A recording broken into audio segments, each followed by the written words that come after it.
Hello friends, मैं Virendra Rathore. Welcome to फिल्मी फंडे। मुझसे कमेंट में कई लोग पूछते हैं कि सर, जितने भी एक्सपीरियंस स्टार्स हैं, एक्टर्स हैं फिल्म इंडस्ट्री के, वो लोग कभी अपने एक्सपीरियंस शेयर नहीं करते। तो मैं जब अपनी वीडियो लाइब्रेरी देख रहा था तो मुझे एक ऐसा एक्सक्लूसिव इंटरव्यू मिला जो मैंने फारूक शेख साहब का किया था उनके गुजरने के कुछ दिनों पहले ही उनके घर पे, और बड़ा ही अच्छा इंटरव्यू था। उस इंटरव्यू की सबसे खास बात यह है जो हर एक्टर को काम में आएगी। जितने भी एक्टर हैं, आप प्लीज़ इस इंटरव्यू को बहुत अच्छे से देखिए, पूरा देखिए। आप ये समझने की कोशिश कीजिए कि एक एक्टर जब काम मिलना शुरू होता है, अगर वो हर मिलने वाले काम को अच्छी तरह से एग्जीक्यूट करे तो कितनी आसानी से उसका करियर बन सकता है। फारूक शेख साहब एग्जाम्पल है हमारी इंडस्ट्री में उस बात के लिए जो आप क्वेश्चन पूछते हैं कि सर, मैं ऐसा दिखता हूँ या मेरे सर पे बाल कम है या मैं थोड़ा सा इस तरह का हूँ, तो क्या मुझे काम मिलेगा। आप देखिए, फारूक शेख ने मेन स्ट्रीम सिनेमा किया, हर तरह का सिनेमा किया, उनको रेस्पेक्ट भी मिली, सब लोगों ने उनको पसंद भी किया। वो सिर्फ इसलिए क्योंकि मैं हमेशा जो कहता हूँ कि हर तरह की पर्सनैलिटी और लुक के लिए इस इंडस्ट्री में काम है। तो आप इस इंटरव्यू को 2-3 बातों को ध्यान से देखिएगा। एक, कि उनका अप्रोच लेवल क्या था जब उन्होंने काम करना शुरू किया। आप देखेंगे कि उन्होंने पैसों को नहीं देखा, उन्होंने काम को और अच्छे डायरेक्टर को देखा। दूसरी बात, उनकी सादगी, वो देखने लायक है, कितनी सादगी के साथ वो रहते हैं और कितनी सादगी के साथ उन्होंने फिल्मों में काम किया। तीसरी बात कि वो प्रोडक्शन का कितना ख्याल रखते थे और उन्होंने बहुत इजीली सारे काम को करते गए। आखिरी में उन्होंने ये भी बताया है कि एक एक्टर को किस तरह से काम करना चाहिए, स्टार का फ़र्क क्या होता है, एक्टर का फ़र्क क्या होता है। इस इंटरव्यू को आप एक लर्निंग लेसन की तरह देखिएगा तो आपको सीखने को बहुत कुछ मिलेगा।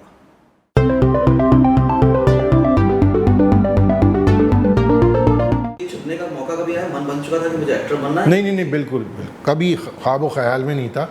मैं तो अपनी लॉ की पढ़ाई कर रहा था और मेरे कई दोस्त जो है कॉलेज से पास होके ग्रेजुएशन करके या उससे भी पहले फिल्म इंस्टीट्यूट में चले गए थे।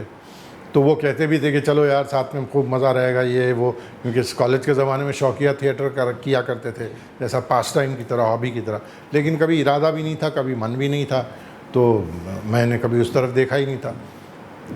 IPT एक बड़ा मशहूर थिएटर ऑर्गेनाइजेशन है जो हिंदुस्तान भर में है। सागर सरहदी साहब जो बहुत अच्छे राइटर, बाद में डायरेक्टर भी हुए, और रमेश तलवार साहब जो ख़ुद अच्छे एक्टर हैं और अच्छे डायरेक्टर भी हैं, वो मुझे कॉलेज में ड्रामा कराने आया करते थे। तो उन्होंने मुझे इप्टा में कहा कि तुम आ जाओ यार, तो चले गए इप्टा में। और ये ड्यूटी मिली थी कि साहब, कुर्सियाँ आप यहाँ से वहाँ रख दीजिए, टेबल को इधर से उधर हटा दीजिए, आर्टिस्टों के लिए बटाटा वड़ा और चाय का ऑर्डर दे आइए, इस तरह की चीज़ें। इसमें भी मज़ा आता था? उसमें भी बहुत मज़ा आता था, क्योंकि आप उस एक्टिविटी में थे और उन लोगों के साथ थे जिनके साथ आपकी दिलचस्पी थी। तो खूब खुशियों के माहौल होते थे। फिर ये कि कहीं एक होता था साहब, क्राउड सीन है, उसमें 2 डायलॉग आप भी बोल लीजिए, या इस तरह के लिए और शौक तो हाँ, शौक के लिए। सत्यू साहब हमारे एक बड़े सीनियर डायरेक्टर हुआ करते हैं, इप्टा से ताल्लुक़ रखते हैं। वो अपनी पहली फिल्म बना रहे थे, गर्म हवा।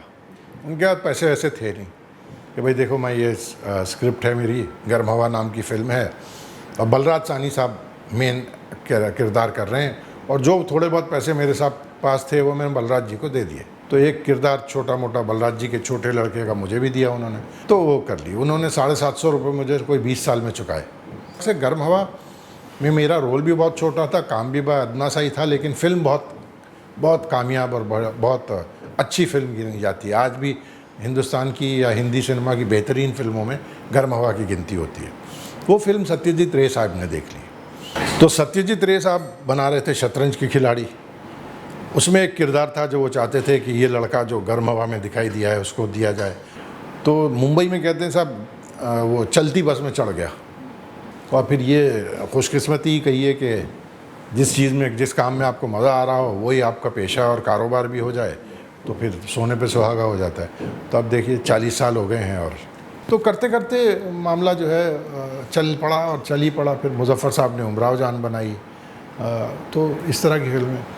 आप जिस तरह से जिस टाइप पे चले फारूक साहब, इसमें मैं एक सवाल आपसे पूछना चाह रहा हूँ कि हीरो, स्टार और एक्टर में क्या फ़र्क है, क्या नज़र आया आपको अपनी फिल्म इंडस्ट्री के पॉइंट ऑफ व्यू से? देखिए, एक्टर तो कोई भी होता है, हम और आप भी होते हैं। अब हो सकता है कि मैं आपके घर अचानक आ जाऊं और आपको लगे यार ये कमबख्त तो इसी वक्त आ मरना था, लेकिन आप कहेंगे अरे साहब आप दिखाई नहीं देते फारूक साहब, ज़माना गुजर गया, आपको आइए तशरीफ़ लाइए, ये तो हमारी बड़ी खुशकिस्मती है कि आप यहाँ आए, चाय पियेंगे क्या पियेंगे, आप अब ये परफॉर्मेंस किया आपने। और इतना एक्टिंग तो हर आदमी ज़िंदगी में कर ही लेता है कि भाई सिचुएशन के मुताबिक जो है कैसे मुंह बनाने हैं और कैसी आवाज़ें निकालनी है वो मैं कर लूँ।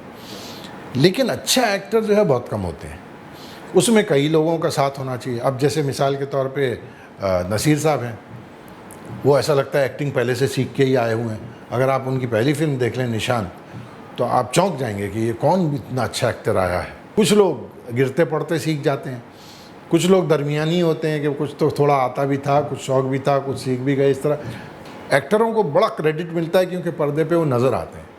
लेकिन जो रीढ़ की हड्डी होती है वो तो राइटर होता है, डायरेक्टर होता है, उसकी सोच और उसका हुनर जो है वो नज़र आता है। तो चूँकि बड़ा स्टार होना का शौक़ होना चाहिए कि भाई मैं स्टार तो बन ही जाऊँ, एक्टिंग को तो मैं बाद में देख ही लूँगा, वो तो मुझे आ ही जाएगी, या वो तो मैं जानता ही हूँ, एक्टिंग तो मतलब मेरे बाएं हाथ का खेल है, स्टार होना ज़रूरी है। तो फिर आप एक ढर्रे में बन जाते हैं, क्योंकि स्टार से लोग उसी की उम्मीद करते हैं जिसने उसको अव्वलन स्टार बनाया होता है। अगर मैं लंबे लंबे भाषण देकर स्टार बनाऊँ तो मैं 2 जुमलों में अपनी बात कर दूँ तो फिल्म नहीं चलेगी और मैं भी नहीं चलूँगा। फिर मुझे लंबे भाषण ही करने पड़ेंगे, या मैं घूसेबाजी करके स्टार बनाऊँ तो फिर मुझे घूसेबाजी करनी पड़ेगी। इस तरह की चीज़ें स्टार जो नूरी के समय आपने सोच समझ के लिए, क्योंकि और कोई प्रोफेशन में भी फारूक साहब, अगर मैं लॉयर हूँ, अगर आप लॉयर होते, आप एक केस जीत जाते हो, सेम केस आपके पास आते तो आपको बड़ा मजा आता है कि अब तो डुप्लीकेट करना है, सब चल जाए। एक एक्टर ही ये क्यों चूज़ करने लगता है? हम लोगों को जो बातें शुरू में सिखाई गई थी उनमें ये ख़ास थी कि भाई पहले स्क्रिप्ट देखा करो, फिर देखो कि डायरेक्टर कौन है, फिर देखो उसमें आपका किरदार क्या है, आप उसमें कुछ कर भी सकोगे या नहीं करोगे। तो ये सारी चीज़ें आपको शुरू में जब सिखाई जाती हैं और वो आपकी घुट्टी में पड़ जाती हैं तो फिर आप उसी मापदंड से और उसी यार्डस्टिक से हर चीज़ को देखते हैं। अब ये आपको अपनी चॉइस है, आप 40 साल में करना चाहते हैं या 4 साल में करना चाहते हैं। फिर फिल्म इंडस्ट्री से आपको उम्मीद किस चीज़ की है, आप बहुत जल्दी बंगला ख़रीदना चाहते हैं या आपके पास बड़ी गाड़ी हो तब आप कामयाब हों, या आप हर रिसाले में और हर अखबार में हर 2-4 दिन में नज़र आएँ तो आप कामयाब हों। अपना शौक़ है, सबका अपना एक, हाँ, एक मयार है और एक ख्वाहिश होती है। इसका मतलब आप इस प्रोफेशन से बहुत ही खुश हैं आज की डेट में? तो मैं 40 साल मेरे बड़े मज़े के गुजरे हैं, मुझे किसी किस्म का अफसोस नहीं, सिवाय इसके कि अगर थोड़ा और मेहनत कर लेता तो शायद थोड़ा कम बुरा काम करता, लेकिन ये उसके अलावा कोई अफसोस नहीं। बड़े अच्छे लोगों से मुलाकातें रहीं, बहुत अच्छे लोगों के साथ काम किया, उनसे बहुत सी चीज़ें सीखने को मिली। इत्तेफाक से चूँकि उन्होंने फ़िल्में बहुत अच्छी बनाई तो आप भी थोड़े से लोगों की नज़र में रहे, मामला जमा गया। अब नई पीढ़ी आ रही है, हमसे ज़्यादा होशियार और काबिल है, इसमें तो कोई शक ही नहीं, और हमसे ज़्यादा मेहनत करते हैं, हमसे ज़्यादा डट के काम करते हैं और बड़ी एम्बिशन के साथ, बड़े ड्राइव के साथ काम, इसमें तो कोई शक नहीं। तो लेकिन वो ये चीज़ें भी कर लें तो उनकी कामयाबी में और मजबूती आ जाएगी। फारूक साहब, हमारी नसीर जी जब बात हो रही थी तो उन्होंने कहा कि मेरे को एक्टिंग के बारे में बात करने में सिर्फ फारूक शेख से मज़ा आता है। क्योंकि फारूक शेख सिर्फ बातें ही कर सकता है, नजीर साहब एक्टिंग भी कर सकते हैं। नहीं, उन्होंने मुझे, ये था हमारा आज का फिल्मी फंडे का वीडियो जिसमें आपने फारूक शेख साहब का ये इंटरव्यू देखा। मुझे उम्मीद है कि इस इंटरव्यू से आपको बहुत कुछ सीखने को मिला होगा, इसलिए हमेशा देखते रहिए, सीखते रहिए, जमे रहिए। All the very best.